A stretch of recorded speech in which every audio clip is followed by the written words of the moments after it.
Hello everyone, I'm Matthew Allen and welcome back to What a Book. Today we continue on in Twilight, Chapter 9, Theory. Can I ask just one more? I pleaded as Edward accelerated much too quickly down the quiet street. He didn't seem to be paying any attention to the road. He sighed. One, he agreed, his lips pressed together into a cautious line. Well, you said you knew I hadn't gone into the bookstore, and that I had gone south. I was just wondering how you do that. He looked away, deliberating. I thought we were past all this evasiveness, I grumbled. He almost smiled. Fine, then. I followed your scent. He looked at the road, giving me time to compose my face. I couldn't think of an acceptable response to that, but I filed it carefully away for future study. I tried to refocus. I wasn't ready to let him be finished, now that he was finally explaining things. And then you didn't answer one of my first questions, I stalled. He looked at me with disapproval. Which one? How does it work? The mind-reading thing. Can you read anybody's mind? Anywhere? How do you do it? Can the rest of your family? I felt silly, asking for clarification on make-believe. That's more than one, he pointed out. I simply intertwined my fingers and gazed at him, waiting. No, it's just me. And I can't hear anyone, anywhere. I have to be fairly close. The more familiar someone's voice is, the farther away I can hear them. But still, no more than a few miles. He paused thoughtfully. It's a little like being in a huge hall filled with people, everyone talking at once. It's just a hum, a buzzing of voices in the background, until I focus on one voice, and then what they're thinking is clear. Most of the time, I tune it all out. It can be very distracting. And then it's easier to seem normal. He frowned as he said the word. When I'm not accidentally answering someone's thoughts, rather than their words. Why do you think you can't hear me? I asked curiously. He looked at me, his eyes enigmatic. I don't know, he murmured. The only guess I have is that maybe your mind doesn't work the same way the rest of theirs do. Like your thoughts are on the AM frequency and I'm only getting FM. He grinned at me, suddenly amused. My mind doesn't work right? I'm a freak? The words bothered me more than they should. Probably because his speculation hit home. I'd always suspected as much, and it embarrassed me to have it confirmed. I hear voices in my mind, and you're worried that you're the freak? He laughed. Don't worry. It's just a theory. His face tightened. Which brings us back to you. I sighed. How to begin? Aren't we past all the evasions now? He reminded me softly. I looked away from his face for the first time, trying to find words. I happened to notice the speedometer. Holy crow, I shouted. Slow down. What's wrong? He was startled, but the car didn't decelerate. You're going 100 miles an hour. I was still shouting. I shot a panicky glance out the window, but it was too dark to see much. The road was only visible in the long patch of bluish brightness from the headlights. The forest along both sides of the road was like a black wall, as hard as a wall of steel if we veered off the road at this speed. Relax, Bella. He rolled his eyes, still not slowing. Are you trying to kill us? I demanded. We're not going to crash. I tried to modulate my voice. Why are you in such a hurry? I always drive like this. He turned to smile crookedly at me. Keep your eyes on the road. I've never been in an accident, Bella. I've never even gotten a ticket. He grinned and tapped his forehead. Built-in radar detector. Very funny, I fumed. Charlie's a cop, remember? I was raised to abide by traffic laws. Besides, if you turn us into a Volvo pretzel around a tree trunk, you can probably just walk away. Probably. He agreed with a short, hard laugh. But you can't. He sighed, and I watched with relief as the needle gradually drifted toward 80. Happy? Almost. I hate driving slow, he muttered. This is slow? Enough commentary on my driving. He snapped. I'm still waiting for your latest theory. I bit my lip. He looked down at me, his sunny eyes unexpectedly gentle. I won't laugh, he promised. I'm more afraid that you'll be angry with me. Is it that bad? Pretty much, yeah. He waited. I was looking down at my hand so I couldn't see his expression. Go ahead. His voice was calm. I don't know where to start, I admitted. Why don't you start at the beginning? You said you didn't come up with this on your own? No. What got you started? A book? A movie? He probed. No. It was Saturday, at the beach. I risked a glance up at his face. He looked puzzled. I ran into an old family friend, Jacob Black, I continued. His dad and Charlie have been friends since I was a baby. He still looked confused. His dad is one of the Quileute elders. I watched him carefully. His confused expression froze in place. We went for a walk. I edited all my scheming out of the story. And he was telling me some old legends, trying to scare me, I think. He told me one. I hesitated.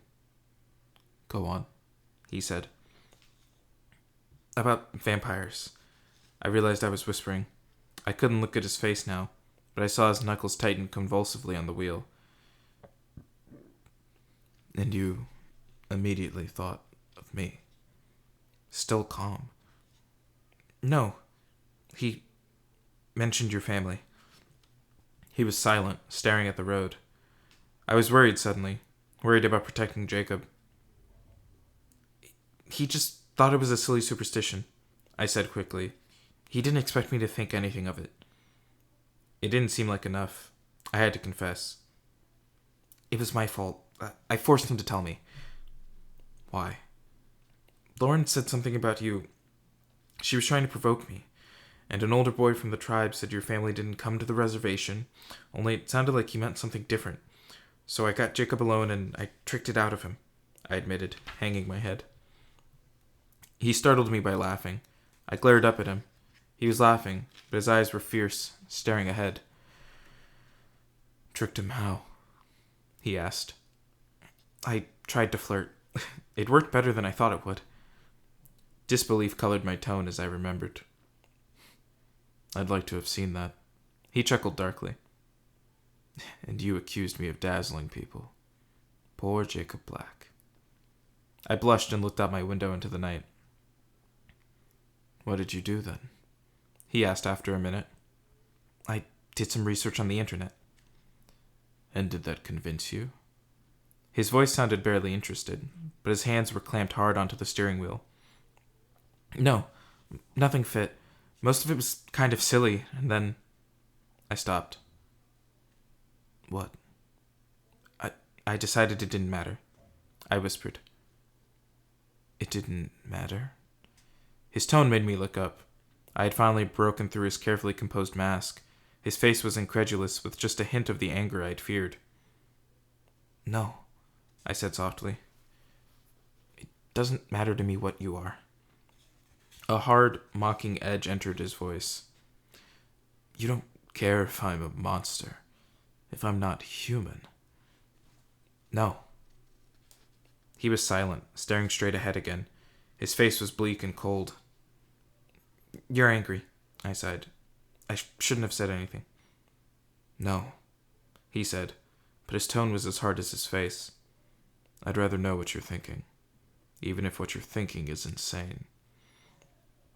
So I'm wrong again? I challenged. That's not what I was referring to. It doesn't matter, he quoted, gritting his teeth together. I'm right? I gasped. Does it matter? I took a deep breath. Not really. I paused. But I am curious. My voice, at least, was composed. He was suddenly resigned. What are you curious about? How old are you? 17, he answered promptly. And how long have you been 17? His lips twitched as he stared at the road. A while, he admitted at last. Okay, I smiled, pleased that he was still being honest with me. He stared down at me with watchful eyes, much as he had before, when he was worried I would go into shock. I smiled wider in encouragement, and he frowned. Don't laugh. But how can you come out during the daytime? He laughed anyway. Myth. Burned by the sun? Myth. Sleeping in coffins? Myth. He hesitated for a moment, and a peculiar tone entered his voice. I can't sleep. It took me a minute to absorb that. At all? Never, he said, his voice nearly inaudible.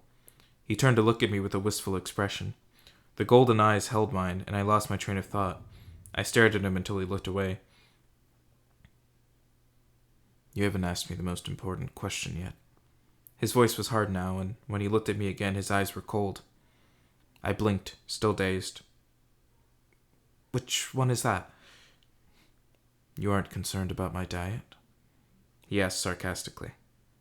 Oh, I murmured. That. Yes, that. His voice was bleak. Don't you want to know if I drink blood? I flinched. Well, Jacob said something about that. What did Jacob say? He asked flatly. He said you didn't hunt people.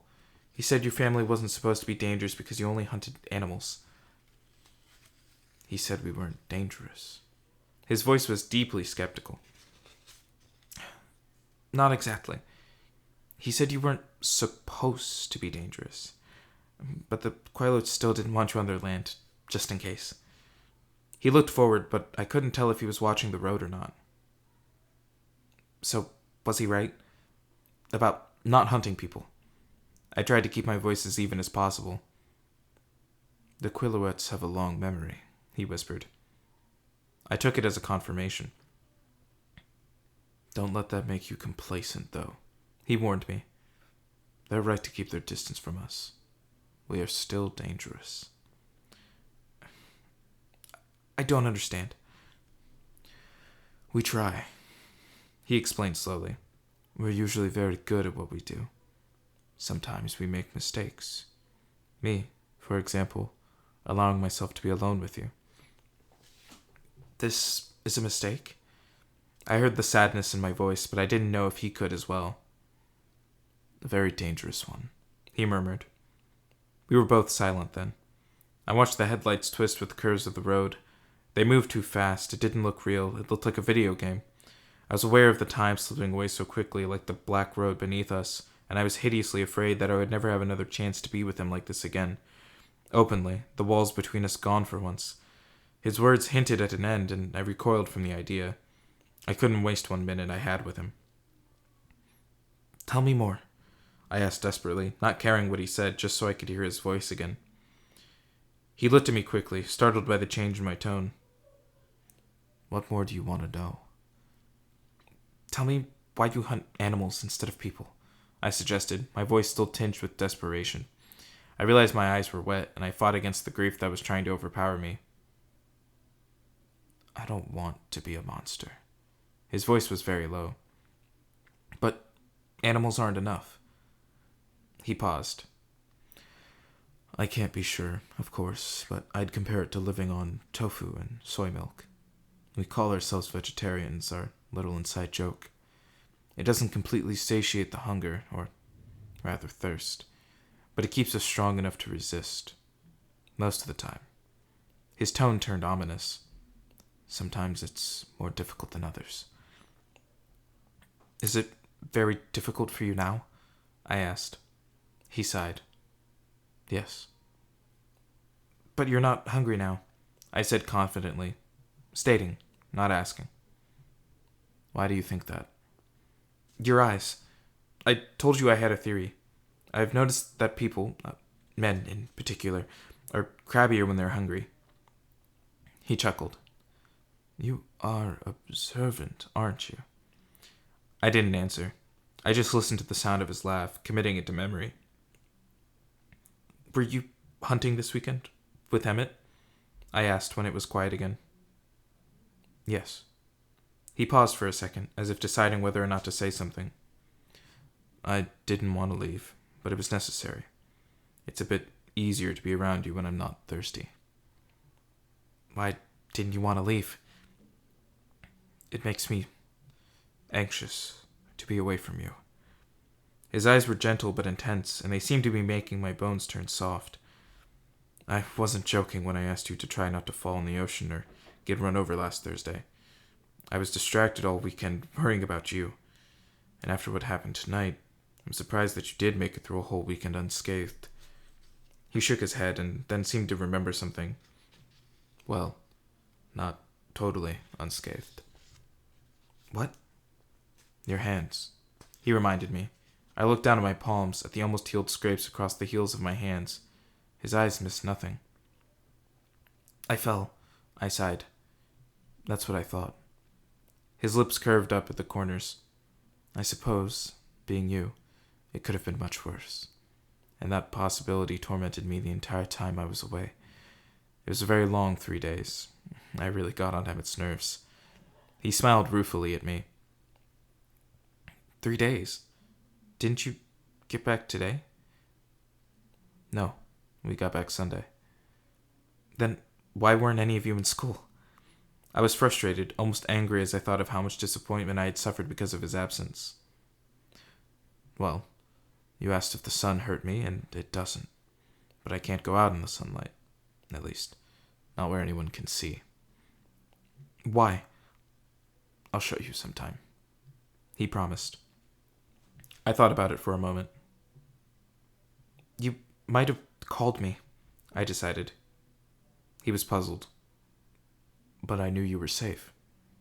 But I didn't know where you were. I hesitated, dropping my eyes. What? His velvety voice was compelling. I didn't like it, not seeing you. It makes me anxious too. I blushed to be saying this out loud. He was quiet. I glanced up, apprehensive, and saw that his expression was pained. He groaned quietly. This is wrong. I couldn't understand his response. What did I say? Don't you see, Bella? It's one thing for me to make myself miserable, but a wholly other thing for you to be so involved. He turned his anguished eyes to the road, his words flowing almost too fast for me to understand. I don't want to hear that you feel that way. His voice was low but urgent. His words cut me. It's wrong. It's not safe. I'm dangerous, Bella. Please, grasp that. No. I tried very hard not to look like a sulky child. I'm serious, he growled. So am I. I told you, it doesn't matter what you are. It's too late. His voice whipped out, low and harsh. Never say that. I bit my lip and was glad he couldn't know how much that hurt. I stared out at the road. We must be close now. He was driving much too fast. What are you thinking? He asked, his voice still raw. I just shook my head, not sure if I could speak. I could feel his gaze on my face, but I kept my eyes forward. Are you crying? He sounded appalled. I hadn't realized the moisture in my eyes had brimmed over. I quickly rubbed my hand across my cheek, and sure enough, traitor tears were there, betraying me. No, I said, but my voice cracked. I saw him reach toward me hesitantly with his right hand, but then he stopped and placed it slowly back on the steering wheel. I'm sorry. His voice burned with regret. I knew he wasn't just apologizing for the words that had upset me. The darkness slipped by us in silence. Tell me something, he asked after another minute, and I could hear him struggle to use a lighter tone. Yes. What were you thinking tonight, just before I came around the corner? I couldn't understand your expression. You didn't look that scared. You looked like you were concentrating very hard on something.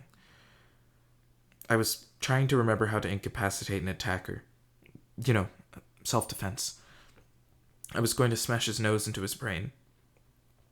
I thought of the dark-haired man with a surge of hate. You were going to fight them? This upset him. Didn't you think about running? I fall down a lot when I run, I admitted. What about screaming for help? I was getting to that part. He shook his head. You were right. I'm definitely fighting fate trying to keep you alive. I sighed. We were slowing, passing into the boundaries of Forks. It had taken less than 20 minutes. Will I see you tomorrow? I demanded. Yes.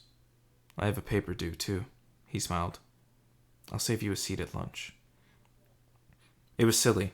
After everything we'd been through tonight, how that little promise sent flutters through my stomach and made me unable to speak. We were in front of Charlie's house. The lights were on, my truck in its place, everything utterly normal. It was like waking from a dream. He stopped the car, but I didn't move. Do you promise to be there tomorrow? I promise. I considered that for a moment, then nodded. I pulled his jacket off, taking one last whiff. You can keep it. You don't have a jacket for tomorrow. He reminded me. I handed it back to him. I don't want to have to explain to Charlie. Oh. Right. He grinned. I hesitated, my hand on the door handle, trying to prolong the moment. Bella. He asked in a different tone. Serious, but hesitant. Yes. I turned back to him too eagerly. Will you promise me something? Yes, I said, and instantly regretted my unconditional agreement. What if he asked me to stay away from him? I couldn't keep that promise. Don't go into the woods alone. I stared at him in blank confusion. Why? He frowned, and his eyes were tight as he stared past me out the window. I'm not always the most dangerous thing out there. Let's leave it at that. I shuddered slightly at the sudden bleakness in his voice, but I was relieved. This, at least, was an easy promise to honor. Whatever you say. I'll see you tomorrow, he sighed, and I knew he wanted me to leave now. Tomorrow, then. I opened the door unwillingly. Bella. I turned, and he was leaning toward me, his pale, glorious face just inches from mine. My heart stopped beating. Sleep well, he said. His breath blew in my face, stunning me. It was the same exquisite scent that clung to his jacket, but in a more concentrated form. I blinked, thoroughly dazed. He leaned away. I was unable to move until my brain had somewhat unscrambled itself. Then I stepped out of the car awkwardly, having to use the frame for support. I thought I heard him chuckle, but the sound was too quiet for me to be certain. He waited till I had stumbled to the front door, and then I heard his engine quietly rev. I turned to watch the silver car disappear around the corner. I realized it was very cold. I reached for the key mechanically, unlocked the door, and stepped inside. Charlie called from the living room. Bella? Yeah, Dad, it's me. I walked in to see him. He was watching a baseball game. You're home early? Am I? I was surprised. It's not even 8 yet, he told me. Did you girls have fun? Yeah, it was lots of fun. My head was spinning as I tried to remember all the way back to the girls' night out I had planned. They both had found dresses. Are you all right? I'm just tired. I did a lot of walking. Well, maybe you should go lie down. He sounded concerned. I wondered what my face looked like. I'm just going to call Jessica first. Weren't you just with her? He asked, surprised. Yes, but I left my jacket in her car. I want to make sure she brings it tomorrow. Well, give her a chance to get home first. Right, I agreed. I went to the kitchen and fell, exhausted, into a chair. I was really feeling dizzy now. I wondered if I was going to go into shock after all. Get a grip, I told myself. The phone rang suddenly, startling me. I yanked it off the hook. Hello? I asked breathlessly. Bella! Hey, Jess, I was just going to call you. You made it home? Her voice was relieved, and surprised. Yes, I left my jacket in your car. Could you bring it to me tomorrow?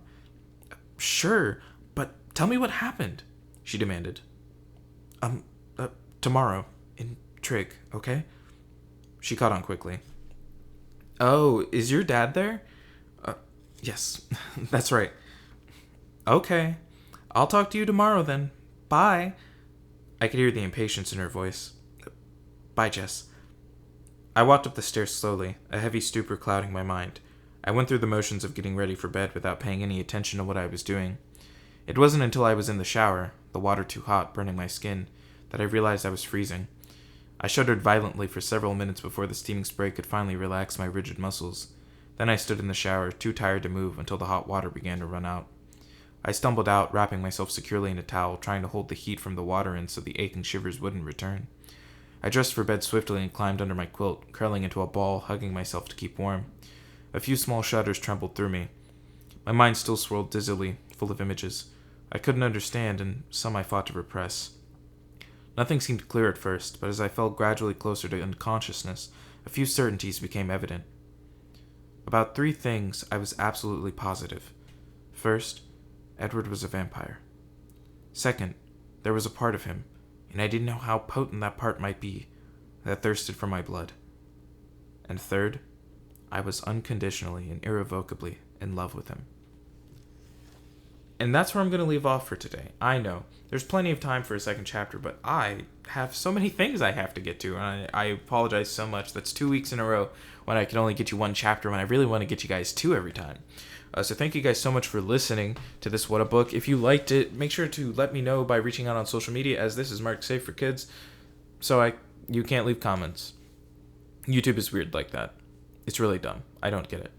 But make sure to also check out everything else that's in that Linktree link besides just my social medias, as you can also find the other YouTube channel, The Soloist, which contains its own set of gaming videos, as well as all old streams from the Twitch channel, the_soloist_2014. Yeah, make sure to check out all that fun stuff. I promise next time it'll be the proper 2 chapters, hour-long, beauty that is me reading books to you guys. Again, I'm so sorry that it hasn't been what it's supposed to be. But anyways, I will be back next week for What a Thought. But until then, I've been Matthew Allen. This has been What a Book. And I will see all of you next week.